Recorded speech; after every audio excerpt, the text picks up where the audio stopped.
तक सफल ना हो नींद चैन को त्यागो तुम, संघर्षों का मैदान छोड़ मत भागो तुम। कुछ किए बिना ही जय जयकार नहीं होती, कोशिश करने वालों की हार नहीं होती। बिल्कुल, कोशिशें कभी बेकार नहीं जाती। सोहनलाल द्विवेदी की इस कविता को अगर साक्षात देखना है तो इंदौर आइए। यहां आपको सैकड़ों नौजवानों को फिजिकल ट्रेनिंग देते मिल जाएंगे ओपी जायसवाल सर।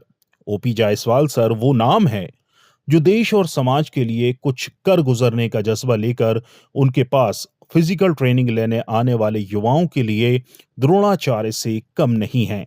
ना कोई लालच और ना ही किसी प्रकार की फीस। ओपी जायसवाल एकदम फ्री युवाओं को फिजिकल ट्रेनिंग दे रहे हैं।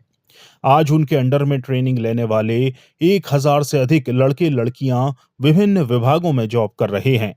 कई ऐसे बच्चे हुए जो सेलेक्ट हो जाते थे पुलिस और सेना में, और जो बच्चे ट्रेनिंग नहीं ले पाते थे वो किसी न किसी गलत गतिविधियों में अपराध की ओर मुड़ जाते थे, और कई तो डिप्रेशन में आके आत्महत्या तक कर लेते थे। मैंने अपने स्पोर्ट्स जीवन से संन्यास लेकर के अपनी ड्यूटी के बाद बचे हुए समय में उन गरीब बच्चों को ट्रेनिंग देना शुरू किया जो पुलिस और सेना में जाना चाहते हैं। अभी तक हमारे यहाँ से 11,524 sub inspector, constable, lieutenants, army, railway, सभी डिफेंस के पोस्टों में भर्ती हो चुके हैं। कहते हैं सपने तो हर कोई देखता है, लेकिन उनके साकार होने के लिए एक अच्छे गुरु की भी जरूरत होती है। ओपी जायसवाल खुद भी आर्मी में रहकर देश सेवा कर चुके हैं। रिटायरमेंट के बाद अब वे देश की युवा पीढ़ी को ट्रेनिंग देकर उनके सपने साकार करने में मदद कर रहे हैं। आपको बस यह है कि आपका जो बैलेंस है वो बराबर रहना चाहिए, पढ़ाई का प्लस फिजिकल का, क्योंकि फिजिकल अपन ज्यादा कर लेते हैं तो फिर थक जाते हैं, पढ़ाई नहीं हो पाती है, ऐसा मेंटल। लेकिन देना 100% दोनों में है, क्योंकि जब तक रिटर्न क्लियर नहीं होगा फिजिकल कैसे दे पाओगे। ये चीज बैलेंस करना आपको है। हिम्मत, हाँ थक गए हैं लेकिन दिमाग को नहीं थकने देना है।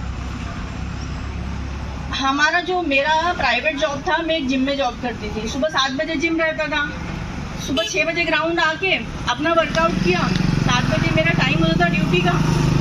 अब ये था कि रिलैक्स और स्ट्रेचिंग करने का बिल्कुल समय नहीं होता था, बस फिजिकल कंप्लीट हुआ और हम भागे ड्यूटी करने। जिम का टाइम जनरली सुबह से शाम का होता है, लेकिन जो मुझे 10 से 4 का जो टाइम मिलता था ना, उस बीच मैंने पढ़ाई करी, अपना पूरा 100% दिया, और आज ये अचीवमेंट और सर के आशीर्वाद से, माता पिता के आशीर्वाद से आपके सामने। इंदौर के चिमनबाग ग्राउंड पर एथलीट ओपी जायसवाल युवाओं के लिए ये निशुल्क ट्रेनिंग प्रोग्राम चलाते हैं ताकि प्रतियोगी परीक्षाओं के बाद छात्रों को फिजिकल एग्जाम देने में किसी तरह की परेशानी ना हो। साथ ही वे स्कूली बच्चों को स्पोर्ट्स का प्रशिक्षण भी देते हैं। पिछले 25 सालों से वे 1000 से ज्यादा युवाओं को ट्रेनिंग दे चुके हैं। सर ने प्रॉपर यहाँ गाइडेंस दिया है। एक तो यहाँ की सबसे बड़ी विशेषता ये है कि सर कोई चार्जेस नहीं लेंगे आपसे। अगर आप यहाँ ज्वाइन करते हैं एकेडमी को, निःशुल्क ट्रेनिंग दी जाती है। और यहाँ पर सर मतलब ऐसा है कि अगर कोई भी मौसम हो, बारिश भी हो रही है तो आप भले ही नहीं आए, ऐसा हो सकता है, बट सर यहाँ डेली बेसिस पे आते हैं और आपको हर एक टेक्निक पे ध्यान देते हैं। आपका अगर पैर तिरछा जा रहा है रनिंग के दौरान तो उसको ऊपर भी आपको गाइड करेंगे। लॉन्ग जंप में आप कहाँ मिस्टेक कर रहे हैं वो हो गया, हाई जंप, गोला पे, हर एक चीज में एक एक चीज पे ध्यान देकर सर ने गाइड किया है। और सर के गाइडेंस की वजह से मैं आज जो भी दिल्ली पुलिस में मेरा सिलेक्शन हुआ है। जायसवाल को उनके इस उत्कृष्ट कार्य के लिए 15 अगस्त को कलेक्टर द्वारा सम्मानित भी किया जा चुका है। साथ ही वह गोल्डन वर्ल्ड बुक में अपना नाम दर्ज करा चुके हैं। वे ग्राउंड में रोजाना सुबह 3 से 4 घंटे की प्रोफेशनल ट्रेनिंग देते हैं। वर्तमान में करीब 300 से अधिक युवक युवतियां ट्रेनिंग ले रहे हैं। वर्तमान में जायसवाल फायर स्टेशन में पदस्थ हैं। तो दोस्तों, आपको ये स्टोरी कैसी लगी? अपनी प्रतिक्रिया कमेंट बॉक्स में अवश्य दें और पीपल्स अपडेट के यूट्यूब चैनल को सब्सक्राइब करना ना भूलें ताकि आपको देखने को मिलते रहें एक से बढ़कर एक वीडियोस। नमस्कार। न फेक न लेट, देखते रहिए पीपल्स अपडेट।